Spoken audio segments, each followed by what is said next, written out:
রানী অপেক্ষা করতে থাকে সেই কাঙ্ক্ষিত দিনের জন্য। একদিন হুট করে দুজন পরী এলো তাদের কাছে লুকিয়ে। রানীমা, ও রানীমা। কে কে এসেছে এখানে? আমরা গো, আমরা। আমাদেরকে চিনতে পারছেন না? তোমরা কেন এসেছো? জেভিলা যদি একবার তোমাদেরকে দেখতে পায়। আমাদেরকে দেখতে পাবে না, আমরা লুকিয়ে এসেছি। তোমরা এখান থেকে চলে যাও। তোমরা যদি ধরা পড়ো, আমার পরিমায়ের কি হবে? পরীকে নিয়ে আপনাদের কোনো চিন্তা নেই। ওকে আমরা এমন কোথায় আমার পরিমা? কোথায়? পরিমা কেমন আছে? আপনার পরী ভালো এবং সুস্থ আছে। আপনার পরীর মা বাবা আপনার পরীকে খুব ভালোবাসে। আমার পরীর মা বাবা মানে? কে লালন পালন করা সম্ভব হতো না, তাই পৃথিবীর বুকে এমন দুজনের কাছে আপনার পরীকে রেখেছি যারা পরীকে নিজেদের থেকেও ভালোবাসে। বড় ভাবেই মানতে পারবো না। না না, পরী হলো আমাদের আলো। পরী যদি আমাদেরকে অস্বীকার করে তাহলে আমাদের রাজ্যের কি হবে? হুট করেই সবাই শুনছে এদিকেই। ওই যে জেভিলা আসছে। তোমরা চলে যাও, চলে যাও এখান থেকে, লুকিয়ে পড়ো। তোমরা যেখানেই যেই অবস্থায় থাকো না কেন, আমার পরীকে তোমরা দেখে রেখো। খেয়াল রাখবেন, আপনাদেরকে বেঁচে থাকতে হবে। আপনারা পরীকে নিয়ে কোনো চিন্তা করবেন না। কেউ এসেছিল তাই না? বাতাসে আজ অন্যরকম গন্ধ, বিশ্বাসঘাতকের গন্ধ। আর চোখকে ধোকা দিতে চাও? মনে রেখো, আমি শুধু অন্ধকারের রানী নই, আমি ছায়ার চোখ। কারা এসেছিল বলো? তোমরা যদি সত্যি সবকিছু দেখো, তাহলে এ প্রশ্নের দরকার কি? রাজা, রাজা, কারণ এই সাহসটাই একদিন আমি গুড়িয়ে দেব। আর রানী তুমি, যদি আবার কোনো আলো এই কুঠুরির ছায়া ভেদ করতে চাই, তাহলে কেবল তোমরা নয়, তোমার সেই আলোক সন্তানও তোমরা এখনো বুঝলে না। যতদিন পরি বেঁচে থাকবে ততদিন আমার ক্ষমতার সম্পূর্ণ রূপ প্রকাশ পাবে না। তোমাদের সেই সন্তানই আমার বাধা, আর আমি বাধা সহ্য করি না। হঠাৎ বাইরে মেইনটিন করে ওঠে। জেভিলা রাজার চোখে একবার চেয়ে তীব্র হাসিতে ফেটে পড়ে, তারপর ছায়ার মতো মিলিয়ে যায় অন্ধকারে। সে চলে গেল, কিন্তু ফিরে আসবে। পরীকে একদিন খুঁজে পাবে। আমাদের পরিমা। তবে আমার দৃঢ় বিশ্বাস যে আমরা ওর দেখা পাবোই। অন্যদিকে প্রচন্ড চিন্তায় দিন কাটছে কাঠুরিয়ার। সে ভেবেছিল এই অনন্যাশ্রমে অন্তত পরীর ওপরে কোনো বিপদ আসবে না, কিন্তু এখানে প্রতি নিঃশ্বাসে নিঃশ্বাসে রয়েছে বিপদ।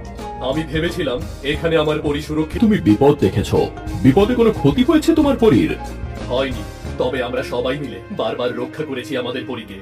এভাবেই রক্ষা করতে হবে। তুমি তো ভালোভাবেই জানো তোমার পরীর জীবন কোনো সাধারণ জীবন নয়। তাহলে কি সারা জীবন পরী এভাবে বিপদে তৈরি করতে না পারছে ততদিন আমাদের সবাইকে পরীকে বাঁচাতে হবে। আমার পরীর জীবনটা এমন না হলেও পারত। এটা যে ওর নিয়তিতেই লেখা ছিল। যদি এটা লেখা না থাকতো তাহলে তোমরা পরীকে কোনো দিনই পেতে না। একটা সময় আসবে যখন পরী আমাদের ছেড়ে চলে যাবে। মনে রেখো। বুঝতে পেরেছি আমি।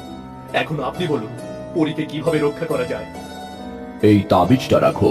এই তাবিজ পরীর সাথে থাকলে যত বিপদই আসুক না কেন, পরীর কোনো ক্ষতি করতে পারবে না। সব সময় এই তাবিজ। হুট করে পুরো কুটির যেন কেঁপে উঠলো। কুটিরের ভেতরে জ্বলতে থাকা আলো নিভে গেল। একে একে সব ছায়ারা এসে প্রবেশ করলো কুটিরে। কিছু একটা খারাপ হতে চলেছে। তুমি এই তাবিজ সাবধানে যত্ন করে রাখো। কি হয়েছে? কোনো অশুভ শক্তি? নয়, তাহলে এ হলো অন্ধকারের রানী। তুমি যাও, এই তাবিজ নিয়ে লুকিয়ে পড়ো। জাদুকরের কথা শেষ না হতেই জেভিলা প্রবেশ করে। গগন ফাটানো চিৎকার করে গর্জে উঠল সে। তাবিজ, তাবিজ! কাঠুরিয়া, তুমি পালাও, ও তোমাকে মেরে ফেলবে। তোমার পরীর ক্ষতি হয়ে যাবে তাহলে।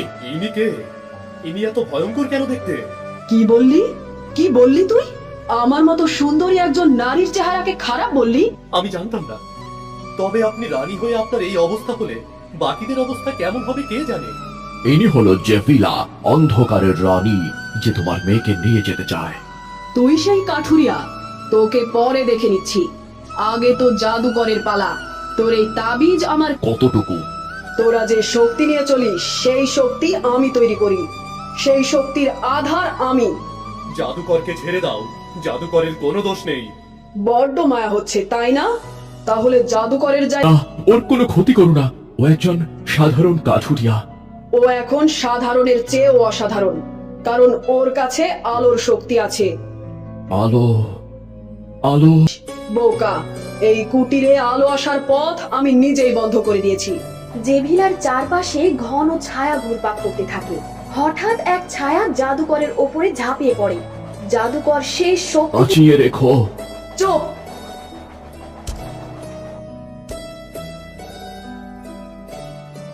না, না, আপনি আমার জন্য। পরি, ও শুধু তোমার মেয়ে না, শেষ আশা। এবার তুই, তোর কাছে সেই তাবিজ আছে। তুমি চাইলেও এই তাবিজের কাছে যেতে পারবে না যতক্ষণ না আমার হৃদয় থেমে যায়। তাহলে থামিয়ে দি তোরই সেই হৃদয়কে। ঠিক তখনই কুটিরের মাটির নিচে কোনো পুরনো প্রতিরক্ষার আলো জেগে ওঠে। না না, এই আলো, এই শক্তি। আমি ফিরবো, তোর সেই পরীকে নিতে ফিরবো। এই আলো বেশি দিন টিকবে না। কাঠুরিয়া মাটিতে বসে থাকে, নিথর জাদুকরের দিকে তাকিয়ে থাকে। তার চোখে জল, কিন্তু তাবিজ শক্ত করে। কি হলো কি? সারা রাত তুমি কোথায় ছিলে? আমি তোমার জন্য অপেক্ষা করছিলাম, কিন্তু তুমি ফিরলে না। আমি জাদুকরের কুটিরে ছিলাম, তার সাথেই সারা রাত কাটিয়েছি আমি। যার জন্য জাদুকরের কাছে গিয়েছো, তার কোনো উপায়? কি হবে এই তাবিজে? এই তাবিজ যতদিন পরীর গলায় থাকবে ততদিন কোনো বিপদ পরীকে স্পর্শ করতে পারবে না। যাক, তাহলে এবার একটা উপায় বের হলো। জাদুকরকে অনেক ধন্যবাদ। তুমি জাদুকরকে একবার আমাদের কুটিরে ডেকে নিও। জাদুকরকে কিভাবে ডাকবো গিন্নি? জাদুকর আর এই পৃথিবীর বুকে নেই। জাদুকর মারা গেছে। কে মারলো জাদুকরকে? অন্ধকারের রানী, যে পরীকে নিয়ে যেতে চায়। অনেক ভয়ঙ্কর ও, আমাদের পরীকে ছাড়বে না। না না, আমি আমার পরীর কোনো ক্ষতি হতে দেব না।